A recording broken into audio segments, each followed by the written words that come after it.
All right. All right. The first thing I want to say is that none of this of what I'm going to mention is shocking to me.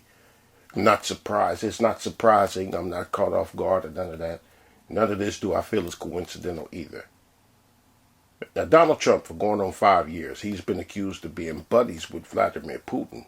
And for 5 years, there's been a conspiracy theory that Russia tampered with the U.S. elections to help get Trump elected in 2016.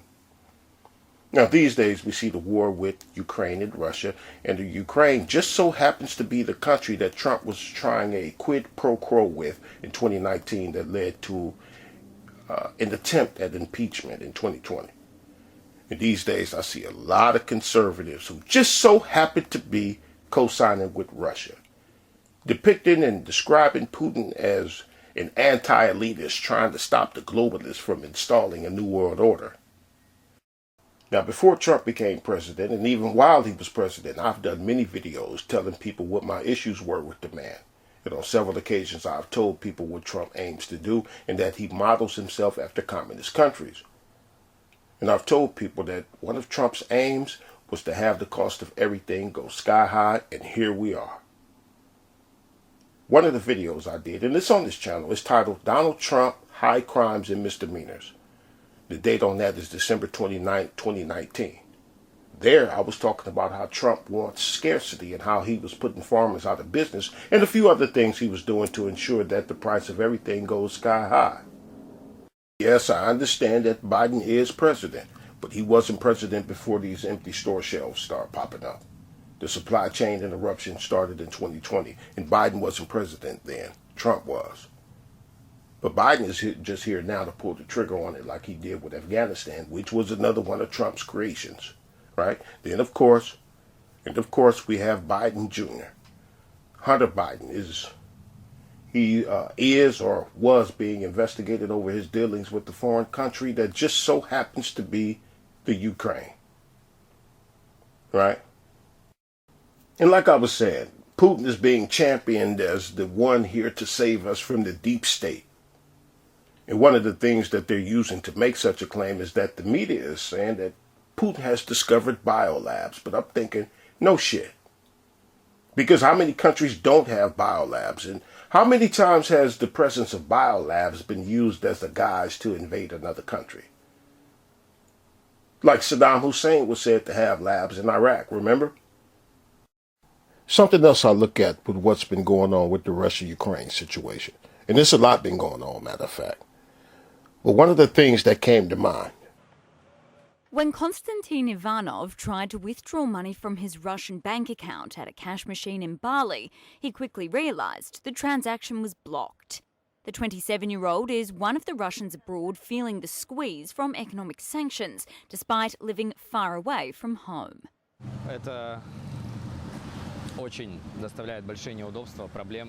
This has created a huge problem for us. Basically, going to shops to buy products, to pay at the markets, paying for staying at hotels, villas or guest houses, we have been left completely stripped of our finances.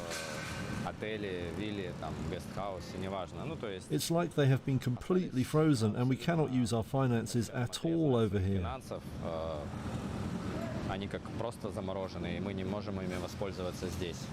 Bali is a popular holiday destination with Russian tourists. More than 1,100 entered Indonesia in January, according to data from the Statistics Bureau. Rifki Saldiyanto is a cafe manager. He says there's been a decline in Russian customers in recent days, and many now pay with cash instead of credit card. MasterCard and Visa have suspended services in Russia, and many of the country's banks have been shut out of international payment systems. Now, some Russians have sought to open bank accounts in Indonesia, like Ruslan. He says the Russian community is banding together to help each other out. I heard from my Russian friends about their financial troubles. But you know how it is with us Russians. We help each other. I have a local bank account, and I will help my friends, as they helped me too with their money. I will send my money to their bank, and so we Russians will help each other, as we are now the only ones left.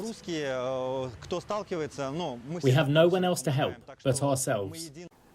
One of the things that comes to mind is something that I've questioned for years, and that is, what is sovereignty? I look at what's going on with Russia being targeted by all kinds of businesses, and that makes me feel correct when I've said that there is no such place as an autonomous nation. No nation, no country is its own self-sustaining entity. And over the years, I've had plenty of people try to get after me for questioning what does it mean to separate when I hear people suggest separation as a solution to oppression.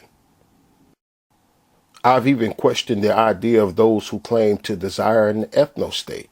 And there's a lot of issues that comes with having an ethno-state anyway. And one of them being is, I've never heard of an autonomous one. Every ethno-state, or where the overwhelming majority is comprised of one thing, like China is almost entirely Chinese, they always seek what others have. They invade and they take. No ethno-state has been satisfied with just being one unto itself. And look at what's going on with Russia's fat cats, or oligarchs seems to be the label that people have been using for a few years now. But I look at them getting their assets seized.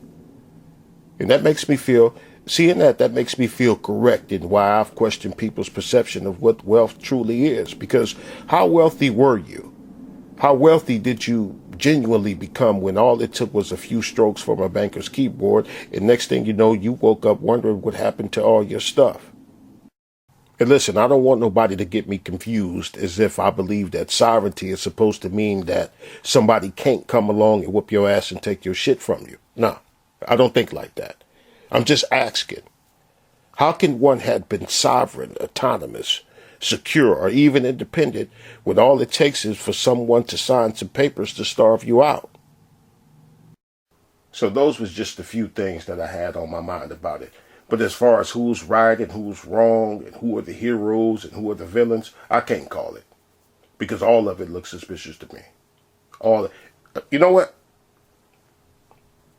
On second thought, this side, especially with this clown here, is the most identifiable devil in it all. Our side, the United States, we all know that the United States is always linked to everything. And that's the most definitive and specific I can get as far as, who's who. But as far as the other players, I couldn't tell you. I just know that it looks like all of them are up to no good.